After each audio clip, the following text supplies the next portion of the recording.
Zidane দোস্ত, ভালো আছো? আলহামদুলিল্লাহ। আজকে ঈদুল আজহা। আলহামদুলিল্লাহ, আমিও ভালো আছি। কুরবানির ঈদ, কুরবানি বা ত্যাগ। তো ত্যাগের সাথে আসলে ভালোবাসার একটা সম্পর্ক আছে। ইব্রাহিম আলাইহিসসালাম আল্লাহ তাআলাকে যে ভালোবাসতেন, এই জন্য তাকে পরবর্তীতে তো এই পরীক্ষা প্রদানের পরবর্তীতে খলিল উপাধি দেওয়া হয়। তো খলিল উপাধি মানে হচ্ছে বন্ধু, তো প্রিয়তম। এই প্রিয়তম আসলে কিভাবে হলো? কেউ কাউকে ভালোবাসলে স্যাক্রিফাইসের প্রশ্ন আসে, ত্যাগের প্রশ্ন আসে। তখন তাকে প্রশ্ন করা হয় যে তুমি যে আমাকে ভালোবাসো, এই ভালোবাসার প্রমাণ কি? তখন সেই প্রেমিক সেই প্রেমিকাকে উদ্দেশ্য করে এইটা বলে যে তোমার জন্য জীবনটা দিয়ে দিতে পারবো। তো এর মানে বোঝা যায় যে ভালোবাসার সাথে ত্যাগ বা স্যাক্রিফাইস এটা ওতপ্রোতভাবে জড়িত। কেউ কাউকে ভালোবাসলে ভালোবাসার প্রমাণ হিসেবে তার জীবনটা দেওয়ার কথা বলে।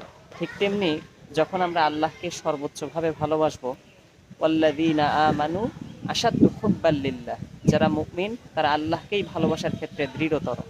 তো এই প্রমাণটা যদি আমরা দিতে চাই, তাহলে নিজের জীবনটা যদি আল্লাহ তাআলার জন্য এইভাবে পেশ করতে পারি, এইটাই হবে ভালোবাসার সর্বোচ্চ প্রমাণ। আর এই কুরবানি, এখানে আমরা পশু কোরবানির মাধ্যমে আমাদের ভালোবাসার প্রমাণ পেশ করতেছি। তো একই সাথে আমাদের প্রস্তুত থাকা উচিত যে আমাদের নিজের জানটা আল্লাহ তাআলার জন্য দিয়ে এই ভালোবাসার সর্বোচ্চ প্রমাণটা দেয়া।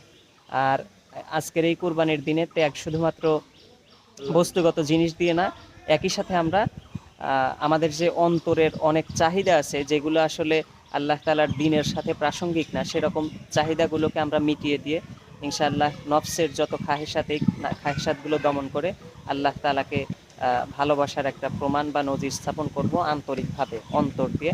এটা শুধুমাত্র আল্লাহ তাআলাই জানবে। আল্লাহ তাআলা আমাদেরকেও তৌফিক দান করুক। আসসালামু আলাইকুম ওয়া রাহমাতুল্লাহ।